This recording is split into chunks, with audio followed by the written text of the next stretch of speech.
Assalamualaikum warahmatullahi wabarakatuh, Bapak dan Ibu yang terhormat. Berikut adalah informasi tentang asesmen kelas bagian kedua, yang informasinya bersumber dari webinar kolaborasi asesmen kreatif dan inovatif di masa pandemi yang diselenggarakan oleh Pusat Asesmen Pendidikan, Badan Standar Kurikulum dan Asesmen Pendidikan Kemendikbudristek yang diselenggarakan pada tanggal 11 September 2021. Informasi asesmen bagian 2 ini tentang AKM kelas mendiagnosis kemampuan literasi membaca dan matematika setiap murid yang akan disampaikan oleh Ibu Dr. Rahmawati yang merupakan koordinator analisis dan pemanfaatan hasil penilaian Pusat Asesmen Pendidikan. Terima kasih kepada moderator. Assalamualaikum warahmatullahi wabarakatuh. Selamat pagi menjelang siang Bapak Ibu semua. Terima kasih sudah berkenan untuk hadir di dalam ruang meeting virtual kita untuk bersama-sama kita berdiskusi mengenai asesmen yang bisa kita lakukan untuk mendorong terjadinya perbaikan kualitas pembelajaran di masing-masing ruang kelas Bapak Ibu sekalian. Jadi saya izin share screen Bapak Ibu.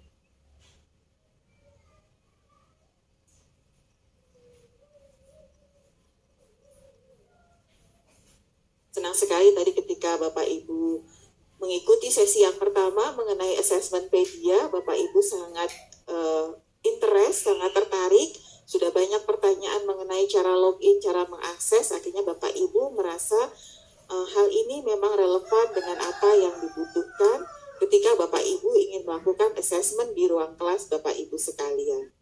Mungkin sebelum menuju ke AKM kelas, saya ingin mencoba mengaitkan antara asesmen pedia dengan AKM kelas.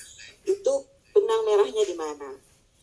Jadi asesmen formatif di ruang kelas Bapak Ibu tentunya membutuhkan soal-soal, penugasan-penugasan yang memantau kemajuan belajar murid-murid Bapak Ibu semua. Dan kami memahami ketika di ruang kelas Bapak Ibu mengampu mata pelajaran masing-masing. Sehingga Bapak Ibu perlu memantau perkembangan murid-murid Bapak Ibu berdasarkan mata pelajaran Bapak Ibu masing-masing.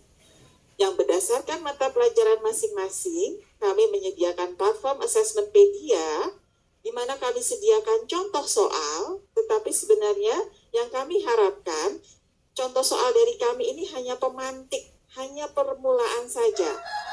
Kemudian bagaimanakah yang akan digunakan oleh Bapak Ibu sekalian, adalah soal-soal yang akan Bapak Ibu susun sendiri, berdiskusi melalui forum yang kami sediakan di Medsos Assessment Media, sehingga yang tadinya kami sediakan kepada Bapak Ibu, ini nanti akan akhirnya menjadi bagian yang sangat kecil seperti bagian kuku hitam dari komunikasi Bapak Ibu semua, kolaborasi Bapak Ibu semua. Bapak Ibu bisa memperkaya, memanfaatkan, dan menggunakan di ruang kelas untuk mendiagnosa kemampuan di masing-masing mata pelajaran. Nah, apa kaitannya dengan AKM kelas? Untuk AKM kelas, kami juga menyadari Bapak Ibu perlu melihat apakah proses pembelajaran di ruang kelas melalui mata pelajaran mampu menumbuhkan kompetensi mendasar, di mana kami fokuskan literasi membaca dan literasi matematika. Maka untuk mendiagnosa kemampuan kompetensi mendasar, kami menyediakan AKM kelas yang soal-soalnya sudah diberikan fix dari Pusat Asesmen Pendidikan, Bapak Ibu tinggal menggunakan. Tetapi bagaimana Bapak Ibu mengenhance, meningkatkan kompetensi penilaian, kami menyediakan medianya melalui asesmen media. Semoga ini bisa memberikan gambaran kepada Bapak Ibu benang merah antara sesi pertama asesmen pedia, di mana ada ruang yang sangat luas untuk Bapak Ibu memperkaya asesmen di tingkat kelas Bapak Ibu, tidak hanya dari Bapak Ibu sendiri, tapi dari semua guru-guru hebat yang tersebar di Nusantara. Sedangkan di AKM kelas, kami dari Pusat Asesmen sudah memberikan bahan-bahan soal-soal yang bisa langsung Bapak Ibu manfaatkan untuk mendiagnosa kompetensi mendasar literasi membaca dan literasi matematika. Nah, mengapa ada AKM kelas? Mungkin saya mengingatkan kembali kebijakan asesmen nasional. Saya senang sekali dengan infografis ini, karena ini bukan infografis yang disusun oleh Kemendikbudristek, ini adalah infografis yang disusun oleh masyarakat. Dengan infografis ini dan masyarakat yang menerbitkannya, kami yakin bahwa perbedaan antara asesmen nasional dengan ujian nasional sudah banyak dipahami oleh Bapak Ibu semua. Jadi highlight-nya adalah tidak semua siswa ikut asesmen nasional. Hanya akan ada random dan dipilih secara acak. Nah, apa implikasinya? Implikasinya yang pertama, banyak pertanyaan kemudian tidak ikut asesmen nasional. Padahal di tempat saya, misalnya SMA, kami punya 200 murid, yang terpilih cuma 45, sisanya yang 155 harus ngapain? Apakah mereka boleh ikut asesmen nasional? Maka jawabannya adalah mereka tidak perlu ikut asesmen nasional, tetapi mereka akan tetap bisa mengalami asesmen kompetensi minimum. Bapak Ibu bisa tahu bagaimana kemampuan mereka melalui AKM kelas. Kemudian pertanyaan yang juga sering dilayangkan ke kami terkait kebijakan asesmen nasional, apakah ada hasilnya individu murid? Tidak ada hasil di individu murid. Hasilnya adalah agregat dari masing-masing satuan pendidikan. Jadi kami akan memberikan bagaimana nilai reratannya, bagaimana sebarannya, tetapi Bapak Ibu tidak pernah tahu di individu murid, misalnya, oh Rahmawati itu nilainya berapa, Rahmawati itu kemampuan literasi membacanya bagaimana, itu tidak dapat diperoleh melalui asesmen nasional. Jadi bagaimana saya bisa tahu setiap individu murid butuhnya apa? AKM kelas kami hadirkan kepada Bapak Ibu sekalian untuk menjawab ruang-ruang tersebut. Nah, di sini ada matriks membedakan mana AKM nasional, mana AKM kelas. AKM nasional tadi disampaikan oleh Pak Kaban, Pak Nino, oleh Pak Dirjen, oleh Pak Iwan. AKM nasional ini paradigmanya adalah evaluasi sistem pendidikan. Jadi tidak lagi untuk mengukur individu murid. Tetapi AKM kelas, soal-soalnya kami kembangkan, kami rakit, kami sajikan persis sama dengan framework yang kami gunakan untuk AKM nasional, tetapi ini kami berikan kepada Bapak Ibu sekaligus dengan alat untuk mengujikannya kepada siswa-siswa sehingga bisa digunakan oleh Bapak Ibu guru secara fleksibel kapan saja, untuk siapa saja, dan kemudian hasilnya bisa langsung Bapak Ibu peroleh, tidak perlu menunggu hasil secara nasional. Jadi kami memberikan fleksibilitas waktu, fleksibilitas moda, fleksibilitas cara, kemudian fleksibilitas sasaran kepada Bapak Ibu guru untuk mengetahui masing-masing murid saya literasi membacanya seperti apa, literasi matematikanya bagaimana. Kemudian kalau di asesmen nasional, misalnya sekolah saya adalah sekolah SMP. Maka sekolah SMP, siswa yang akan menjadi sampel asesmen nasional adalah siswa kelas 8. Kami akan memberikan paket asesmen nasional AKM khusus untuk siswa kelas 8. Jadi mengukur sampai capaian kelas 8. Tetapi kami yakin di sekolah Bapak Ibu guru hebat ini, kita juga memiliki murid-murid yang hebat atau murid-murid yang memerlukan perhatian khusus. Sehingga bisa jadi ada murid hebat, dia sampai di kelas 8, tapi kemampuan literasi membacanya sudah seperti kemampuan siswa SMA. Maka di AKM kelas, Bapak Ibu kami berikan akses terhadap paket tes yang dapat mengukur, memetakan kemampuan individu murid mulai dari kelas 1 sampai dengan kelas 12. Jadi Bapak Ibu diberikan fleksibilitas. Kalau saya berikan asesmen kelas 8, AKM kelas, ternyata nilainya sangat perfect, sangat bagus, ini jangan-jangan murid saya kemampuannya seperti siswa kelas 10. Maka Bapak Ibu sudah punya alatnya, paket asesmennya untuk mendiagnosa yang di kelas 10.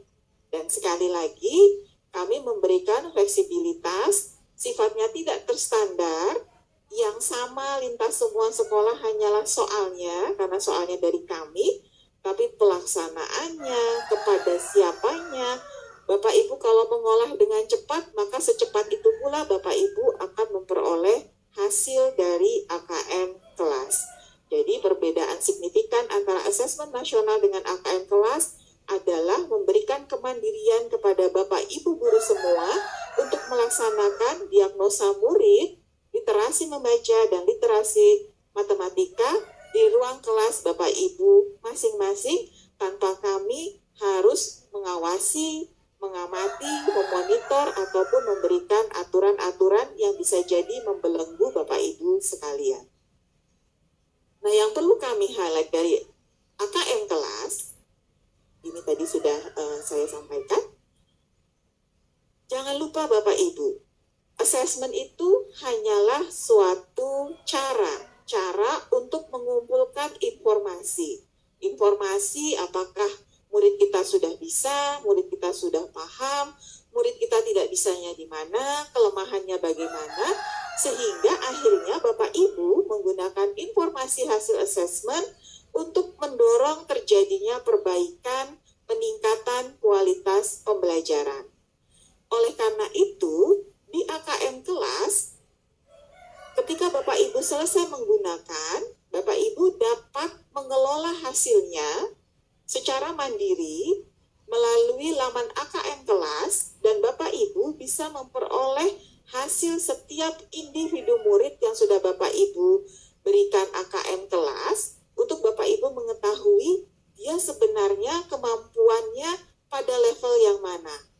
Senada dengan nanti hasil asesmen nasional, pada asesmen nasional kami akan memberikan distribusi kemampuan di sekolah Bapak Ibu, berapa persen murid yang perlu intervensi khusus, dasar, cakap, ataupun mahir.